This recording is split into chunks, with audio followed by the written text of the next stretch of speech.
Bismillahirrahmanirrahim. Assalamualaikum warahmatullahi wabarakatuh. Alhamdulillahirabbil alamin wassalatu wassalamu ala asrofil anbiya'i wal mursalin wa ala alihi wa sahbihi ajma'in. Asyhadu an la ilaha illallah wa asyhadu anna Muhammadan abduhu wa rasuluhu la nabiyya ba'da. Wa qala Allah ta'ala fil kitabihil karim, a'udzu billahi minasyaitonir rajim. Bismillahirrahmanirrahim. Kuntum khairu ummatin ukhrijat lin-nas ta'muruna bil ma'ruf wa tanhauna 'anil munkar wa tu'minuna billah. Wa qala aidan syahrul ramadhan alladzi unzila fihi al-Qur'an hudal lin-nas wa bayyinatin minal huda wal furqan. Alhamdulillah, puji dan syukur senantiasa kita panjatkan kepada Allah Subhanahu wa taala dengan puji-pujian yang sungguh-sungguh datang daripada hati kita. Kita memuji kepada Allah. Alhamdulillah, kita telah disampaikan pada bulan Ramadan. Allah sampaikan pada kita satu tamu agung yang insya Allah dengan kedatangan Ramadan ini terbuka kesempatan bagi kita untuk menambah amalan-amalan pahala kita, dan yang paling penting untuk menghapuskan seluruh kesalahan-kesalahan, seluruh dosa-dosa, seluruh aib-aib kita. Dan kita memohon kepada Allah, mudah-mudahan Allah terima daripada kita bulan Ramadan ini, dan Allah hapuskan, Allah keluarkan kita daripada bulan Ramadan kelak sebagaimana ibu kita mengeluarkan kita daripada rahimnya. Kita keluar dalam keadaan baik, kita keluar dalam keadaan terhapuskan dosa-dosanya, dihilangkan kesalahan-kesalahannya, dan bertambah derajatnya. Tak berhenti kita kemudian mengucapkan syukur itu pada Allah, dan kita sangat merasa bahagia karena kita sudah masuk ke dalam malam yang pertama. Berdasarkan beberapa ru'yatul hilal yang syar'i sudah terlihat, maka malam ini kita sudah memulai tarawih kita untuk memulai bulan Ramadan. Teman-teman sekalian, tidak bosan-bosan saya mengingatkan pada teman-teman sekalian bahwa ketika kita memasuki Ramadan, maka seharusnya yang ada di dalam kepala kita bukan hanya puasa. Walaupun kalau kita di dalam bulan Ramadan misalnya senantiasa kita diingatkan, ya ayyuhalladzina amanu kutiba alaikumusiyam kama kutiba alal ladzina min qablikum la'allakum tattaqun. Wahai orang-orang yang beriman, diperintahkan oleh Allah kepada kalian untuk melakukan siyam, melakukan puasa, kama kutiba alal ladzina min qablikum, kepada sebagaimana yang telah diperintahkan pada orang-orang sebelum kalian agar kalian menjadi bertakwa. Tapi ini bukanlah sebuah perintah yang langsung berkaitan pada bulan Ramadan, karena bulan Ramadan itu hanya disebutkan sekali di dalam Al-Quran, dan Al-Quran menuntun kita bahwa justru Al-Quran inilah yang di-highlight, yang digarisbawahi ketika membahas tentang Ramadan. Maka dalam ayat yang selanjutnya Allah sampaikan syahrul Ramadan alladzi unzila fihil Qur'an. Maka satu-satunya yang harus diingat kepada seluruh kaum muslim ketika mereka masuk pada bulan Ramadan adalah Al-Quran. Inilah satu-satunya yang diingat, yang diturunkan pada bulan Ramadan, yang menjadi perhatian bagi kita semuanya. Syahrul Ramadan alladzi unzila fihil Qur'an. Sesungguhnya bulan Ramadan itu adalah diturunkan pada Al-Quran itu diturunkan pada bulan Ramadan. Kenapa ini diminta untuk diingat kepada kita? Karena inilah yang menjadi penentu konstitusi yang berbeda antara agama yang lama dengan agama yang baru. Walaupun kita tahu bahwa Islam ini bukan sesuatu hal yang memang baru sebaru-barunya, tapi sebenarnya sesuatu yang memang sudah ada dari dulu, semenjak zaman nabi-nabi yang terdahulu. Islam sudah menjadi ruh daripada apa yang mereka perjuangkan. Tapi yang dimaksud dengan baru ini adalah konstitusi yang sama sekali berbeda. Maka ketika Al-Quran itu turun, kita sedikit mengulangi bahwa inilah yang disebut dengan terkabulnya doa Nabi Ibrahim. Ketika Nabi Ibrahim berdoa di hadapan Ka'bah kepada Allah Subhanahu wa taala, Rabbana wab'ats fihim rasulam minhum yatlu alaihim ayatika wa yu'allimuhumul kitaba wal hikmah wa yuzakkihim. Maka jawaban daripada doa Nabi Ibrahim adalah ketika diturunkannya Al-Quran. Jadi gini, kalau kita lihat perjalanan Nabi Ibrahim, ini adalah perjalanan tauhid. Ketika Nabi Ibrahim diminta oleh Allah untuk menjadi nabi, maka dia memiliki keutamaan lebih daripada nabi-nabi yang lain. Apa keutamaan Nabi Ibrahim? Nabi Ibrahim memiliki keutamaan bahwa beliau adalah satu-satunya nabi sebelum Nabi Muhammad yang diutus untuk seluruh manusia. Jadi Nabi Ibrahim sudah mengatakan dari awal bahwa ketika dia membangun Ka'bah atau meninggikan Ka'bah itu, maka kemudian dia mengatakan, ya Allah, kami minta agar Ka'bah ini menjadi mathabatan linnas, menjadi sebuah tempat berkumpul buat seluruh manusia, buat annas, seluruh manusia. Bukan hanya berkumpul buat keturunanku saja, kata Ibrahim, tapi berkumpul buat seluruh manusia. Andaikan kalau kita boleh untuk berpikir sebagaimana yang Nabi Ibrahim pikirkan, maka mungkin kita mikir gini, ini ada tugas yang sangat besar yang Allah bebankan pada diri saya. Kalau misalnya kita berpikir dengan cara Nabi Ibrahim, apa kemudian tugas Allah yang sangat besar ini? Tugas Allah adalah mengislamkan seluruh penduduk bumi, yaitu adalah membuat seluruh penduduk bumi ini bertakwa kepada Allah, mengenal Allah Subhanahu wa Ta'ala. Mungkin kalau kita berada dalam posisinya Nabi Ibrahim, sementara Ka'bah itu yang menjadi pusat visi daripada seluruh manusia baru saja ditinggikan setelah dikubur semenjak zaman banjirnya Nabi Nuh, ditinggikan, sementara seluruh manusia harus nyembah Allah dan menjadikan Ka'bah itu sebagai pusat, Islam sebagai satu-satunya agama. Mungkin dia mikir begini, saya itu kan manusia biasa, sepanjang-panjang umur saya itu nggak akan bisa sampai untuk bisa mengislamkan seluruh manusia.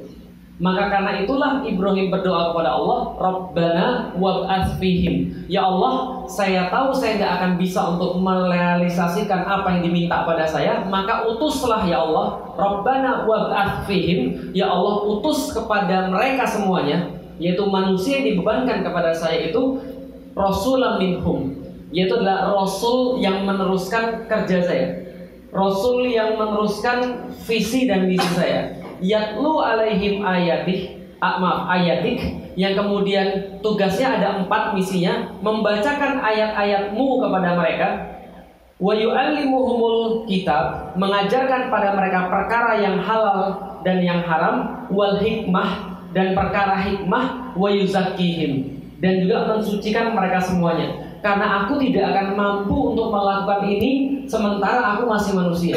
Nah, kapan kemudian doanya Nabi Ibrahim itu dijawab oleh Allah? Doanya Nabi Ibrahim itu dijawab oleh Allah ketika turunnya Al-Quran. Maka dikatakan syahrul Ramadan alladzi unzila fihil Quran, yaitu adalah syahrul Ramadan adalah waktu diturunkannya Al-Quran, di mana doa Nabi Ibrahim yang sangat bersejarah itu dikabulkan pada malam Lailatul Qadar.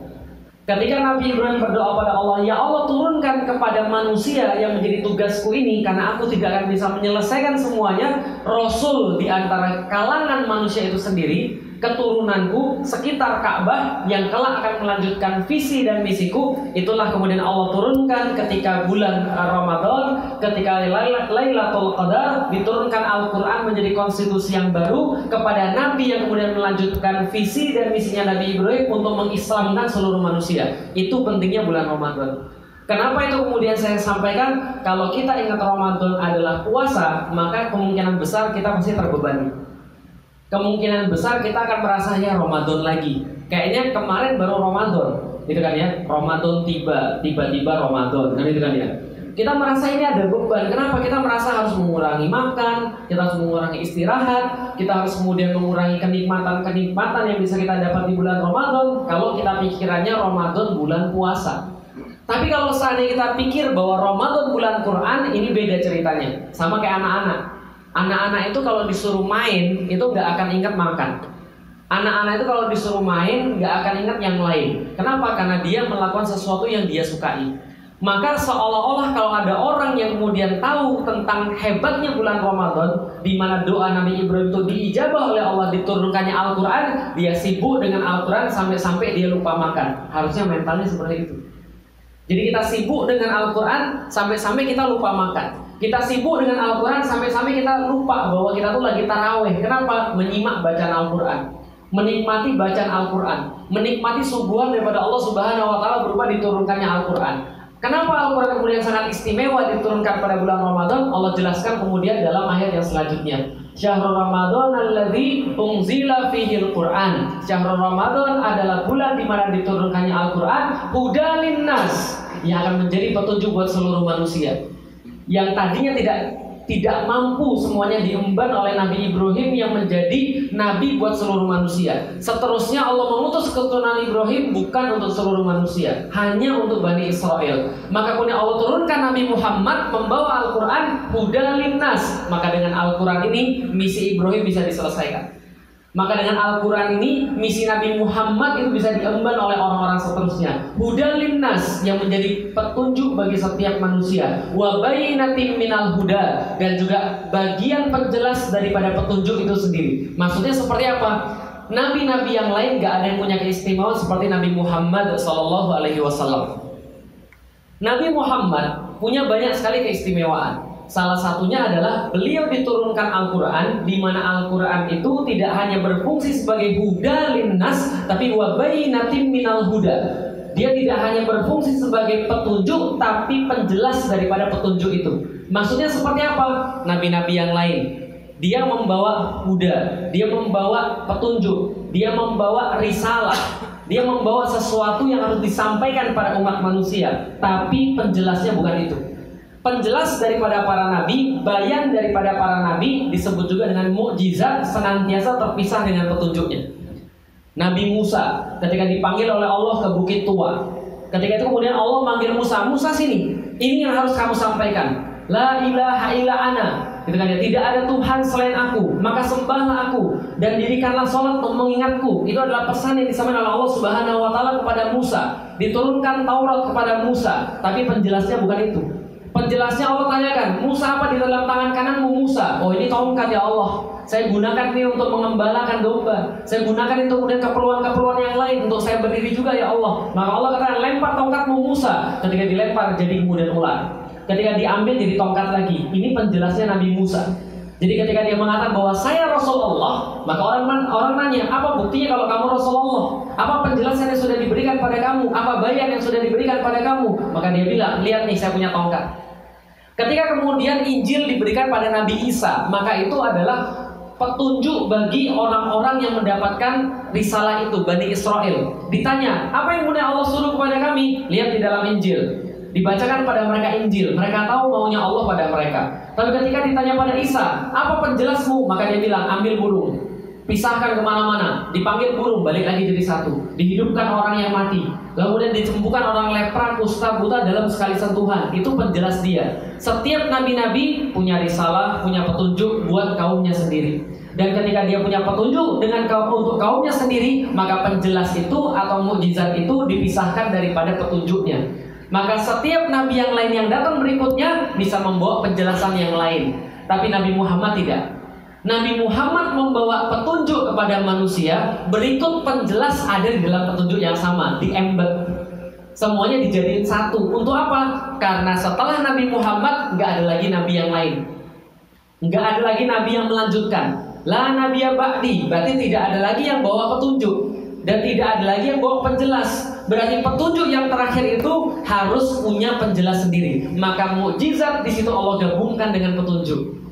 Maka satu-satunya mukjizat yang tertinggal di dunia ini hanyalah Al-Qur'anul Karim. Kenapa? Karena tidak ada nabi setelah Nabi Muhammad SAW. Wa bayyinatin minal huda, dan adalah penjelas daripada petunjuk-petunjuk yang sudah diberikan oleh Allah Subhanahu wa taala. Kenapa? Karena sebelum adanya Al-Qur'an, petunjuk-petunjuk yang ada tidak dilengkapi dengan penjelas, dan penjelas-penjelas yang ada atau mukjizat-mukjizat yang ada hanya sampai batas penglihatan. Maka kalau Anda baca dalam Al-Quran, seluruh petunjuk-petunjuk yang Allah berikan, Allah nggak berikan penjelasan, nggak diberikan mukjizat yang di-embed dengan petunjuknya. Dan penjelas-penjelas yang Allah berikan pada nabi-nabi semuanya itu dilihat dengan mata. Bagaimana Musa membelah lautan terlihat oleh mata. Bagaimana Isa ketika kemudian dia menghidupkan orang mati dilihat oleh mata. Bagaimana Sulaiman ketika dia mengajak ngomong kemudian binatang itu dilihat oleh mata. Semua dilihat oleh mata. Tapi masalahnya begitu kemudian orangnya selesai, maka selesai juga mukjizat itu tidak bisa diwariskan kepada yang setelahnya. Tapi Al-Quran tidak. Al-Quran gak kayak sekarang teman-teman sekalian. Dulu Al-Quran itu adalah orang ngertinya mukjizat pendengaran, mukjizat kuping. Orang nggak baca Al-Quran, Sekarang aja ada Al-Quran di depan, orang baca, belajarnya begitu. Zaman dulu enggak. Zaman dulu itu orang membaca Al-Quran dari mulut didengar kepada telinga. Ketika dari mulut ditransfer kepada telinga, dari telinga langsung nyambung ke otak. Karena mata itu belum tentu nyambung ke otak. Penelitian sudah membuktikan orang banyak nonton itu justru otaknya lemot. Tapi kalau orang banyak baca, ketika dia kemudian menggunakan mata untuk kemudian sampai kepada akal, itu kemudian akalnya bekerja, dia nggak mudah pikun. Lah kenapa? Karena ada hubungan yang sangat jelas antara pendengaran dengan otak, sementara sangat sedikit sekali hubungan antara mata dengan otak. Maka di dalam Al-Quran Allah katakan ketika orang mendengar peringatan Allah, lau kunna nasma' au naqil. Ketika orang itu mendengarkan Al-Quran maka harusnya dia mikir. Tapi kalau dia nggak mau dengar, dia nggak akan mikir kata Allah. Dan kalau dia dengar, dia nggak mau mikir, dia masuk neraka. Makunna fi ashabis sa'ir. Maka kalau dia mau dengar, dia mau mikir, dia nggak akan masuk neraka sa'ir. Itulah Al-Quran yang kemudian lewat pendengaran. Karena kalau orang lewat pendengaran, dia akan mikir, dia akan kemudian merealisasikan apa yang dia pikirkan menuju kepada keimanan. Dan apalagi anaknya orang yang mendengar. Orang yang mendengar itu bisa diwariskan antara dia dan anak-anaknya. Ini yang dimaksud dengan wabayyinatin minal huda, yaitu adalah penjelas daripada petunjuk yang sudah diberikan oleh Allah Subhanahu wa ta'ala. Dan ini adalah peringatan yang paling pantas. Tahu gak sih kenapa banyak orang masuk neraka? Karena kebanyakan pakai mata. Kenapa banyak orang kemudian bermaksiat pada Allah? Karena mereka pakai mata. Mereka nggak bisa menyaksikan neraka, mereka nggak mau kemudian untuk menghindari maksiat. Mereka nggak bisa menyaksikan surga. Kasih dikit dong trailernya, teaser deh 30 menit ada nggak, sudah diupload belum ke YouTube? Surga Allah, mereka maunya lihat pakai mata. Karena mereka maunya lihat pakai mata, mereka nggak bisa percaya dengan surga dan neraka. Mereka nggak mau melakukan amal soleh dan mereka nggak mau meninggalkan kemaksiatan. Ini penyebab utamanya. Tapi kalau ada orang dengar, maka dia akan mikir. Dan kalau dia ngelihat, itu berarti sudah telat. Contoh misalnya, ada orang bilang sama antum gak usah pergi ke sana deh. Kalau kenapa? Rumahnya sudah kebakar. Percuma antum pergi sana. Oh, nggak percaya saya, kamu ngomongnya nggak benar. Padahal dia sudah tahu bahwa ini adalah omongan orang yang benar, dan kemudian dia sudah dengar. Sampai ke sana, lalu kemudian sudah lihat, oh iya benar kebakar. Kalau sudah lihat, tuh apa lagi? Lihat di dalam Al-Quran. Di dalam Al-Quran Allah katakan orang yang sudah ngelihat itu orang sudah rugi. Alhaakumut takatsur hatta zurtumul maqabir kalla saufa ta'lamun summa kalla saufa ta'lamun kalla law ta'lamuna ilmal yakin la tarawunal jahim. Mereka kalau lihat neraka jahim mereka baru oh ya benar, ternyata saya salah di dunia. Dan apa yang terjadi ketika orang sudah melihat yang namanya yaumil kiamat, ketika mereka sudah salah, mereka nggak mau dengar ketika di dunia, mereka nggak mau mikir ketika di dunia, mereka bilang I believe when I see it. Saya akan percaya kalau saya sudah lihat itu. Kalau saya belum lihat, saya nggak akan percaya. Kalau kamu sudah lihat, udah telat. Karena kamu sudah nyesel. Maka orang-orang yang sudah lihat di dalam Al-Quran, apa kata mereka? Mereka bilang, ya laitani kuntu turaba. Mendingan aku jadi tanah saja. Kenapa? Karena aku nggak percaya ketika aku dikasih tahu. Aku mau lihat dulu, ternyata setelah lihat aku sudah telat. Itu bedanya Al-Quran dengan yang lain. Al-Quran adalah sesuatu yang qara'a, sesuatu yang dibaca. Yang dibaca itu bukan ke mata, yang dibaca itu ke kuping. Dan kalau ke kuping, kemudian dia memikirkan. Kenapa? Karena dia sudah dapat wabayyinatin minal huda. Oke, kalau gitu kita lihat. Ada banyak orang bilang pada saya, apa bukti kalau gitu Al-Quran adalah mukjizat? Kalau kita bahas secara bahasa, panjang.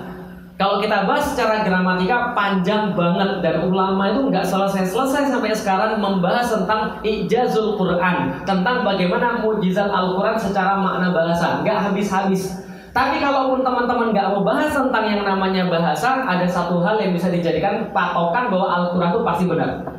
Apa kemudian wabayyinatin minal huda yang dimaksud dalam ayat tadi? Oke, yang paling mudah begini. Kalau saya ngomong, itu tujuannya untuk apa? Cuma untuk ngomong doang, biar kelihatan keren, bukan? Kalau teman-teman ngomong sama seseorang, tujuannya apa? Memberikan informasi. Setelah informasi itu sampai pada orang, teman-teman berharap apa pada orang itu? Cuma menyampaikan informasi aja? Enggak. Mengolah. Setelah diolah, kira-kira apa yang terjadi pada orang tadi?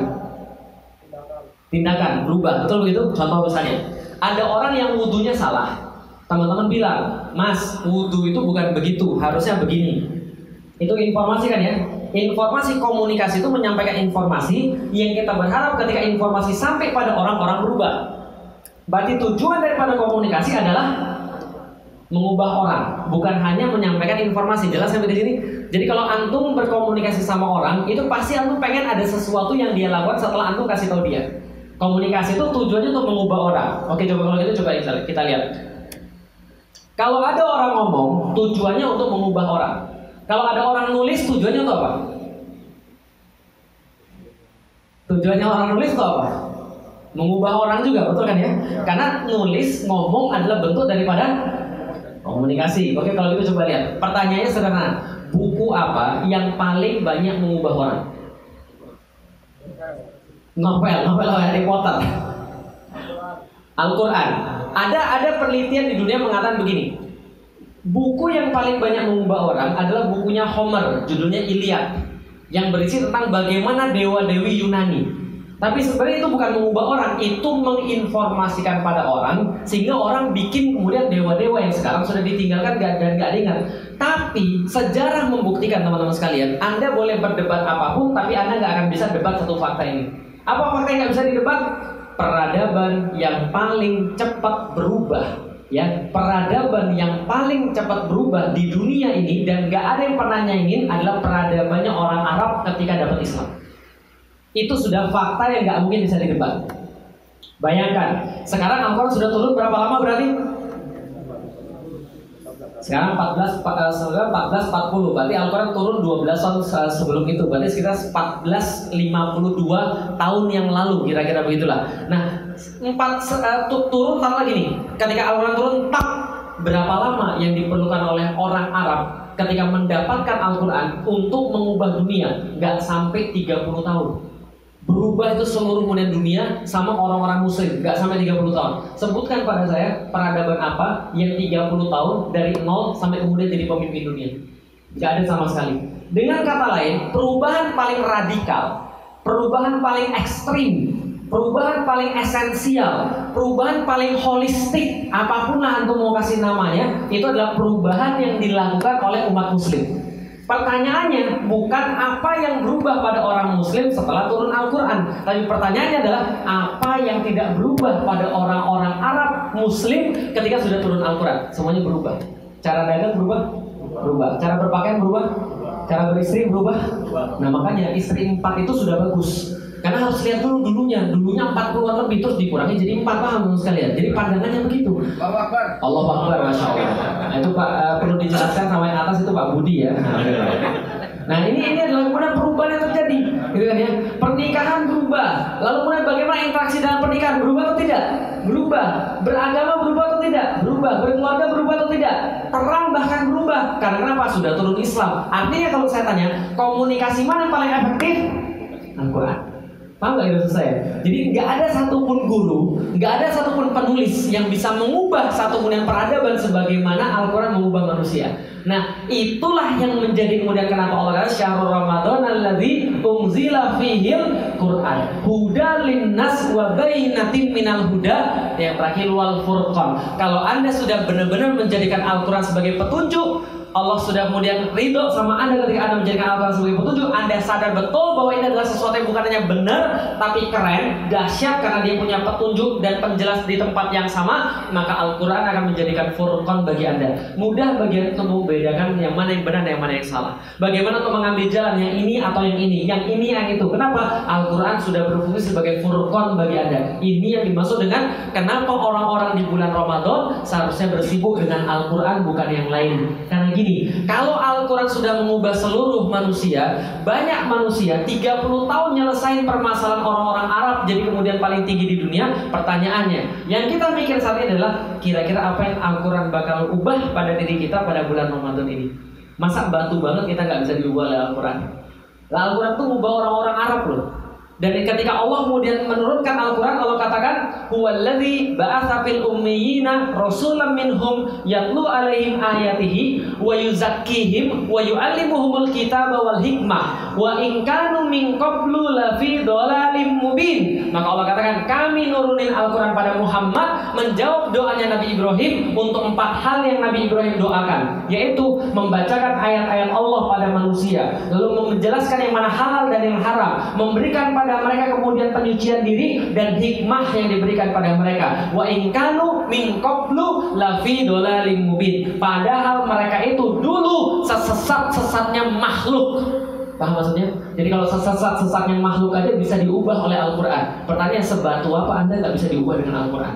Kalau benar-benar Anda sadari bahwa Al-Quran adalah diturunkan pada bulan Ramadan, dan bulan Ramadan punya khasiat semacam itu, bisa mengubah manusia, bisa mengubah hidup manusia. Antum merasa lebih sesat daripada Umar bin Khattab, atau lebih sesat daripada Abu Sufyan, atau merasa lebih sesat daripada kemudian orang-orang Arab Quraisy yang kemudian yang waktu itu mereka benar-benar batu banget. Kalau antum merasa lebih sesat, mungkin antum nggak ngefek pada bulan ini. Tapi kalau antum merasa kayaknya saya nggak sesat itu deh, nah insya Allah bulan Al-Quran, bulan Ramadan ini punya sesuatu buat Anda. Yang terakhir mau saya kasih tahu, Anda sudah diundang masuk pada bulan Ramadan. Kita semua sudah diundang oleh Allah masuk pada bulan Ramadan. Dan saya mau kasih tahu, manusia saja kalau mengundang Anda ke rumahnya, mesti ada sesuatu yang disediakan di rumahnya. Mas datang ke rumah saya ya besok jam berapa Ustaz? Ba'da Isya boleh. Anda datang ke rumah saya. Setelah Anda datang kepada rumah saya, apa saya anggurin gitu? Terus ketika Anda sudah masuk, terus saya bilang, "Kamu ngapain di sini?" Loh, kan Ustaz yang undang. Ya memang saya undang, tapi Anda mau ngomong apa? Loh, Ustaz yang nanya saya, gitu kan ya? Terus saya nggak ngasih antum apapun, nggak mungkin. Kalau saya sudah undang antum, pasti ada sesuatu suguhan yang sudah saya siapkan di rumah saya. Pasti ada sesuatu di rumah saya sudah saya sediakan buat antum. Antum sekarang sudah diundang oleh Allah Subhanahu wa Ta'ala pada bulan Ramadan. Yang kita belum tahu apa yang Allah bakal kasih kepada kita, apa yang sudah Allah siapkan untuk bulan Ramadan ini untuk diberikan semuanya pada kita. Itu semuanya insya Allah tergantung kita sendiri, bagaimana kita menyikapi undangan Allah Subhanahu wa Ta'ala. Marhaban ya Ramadan, marhaban ya Syahrul Karim, marhaban ya Syahrul Quran. Selamat datang ya Ramadan, selamat datang Syahrul Quran, selamat datang Syahrul yang mulia, bulan yang mulia. Kita memohon pada Allah, mudah-mudahan ibadah-ibadah kita ditingkatkan oleh Allah, hati kita disabarkan oleh Allah untuk menjalani bulan-bulan ini sampai ke titik yang akhirnya Allah berikan kepada kita juga sebuah kenikmatan dalam menjalani ibadah-ibadah, dalam melantunkan lisanan-lisanan Al-Quran, dan mudah-mudahan Allah dekatkan kita pada Al-Quran hingga Al-Quran bisa mengubah diri kita untuk menjadi lebih baik daripada hari ini. Assalamualaikum warahmatullahi wabarakatuh.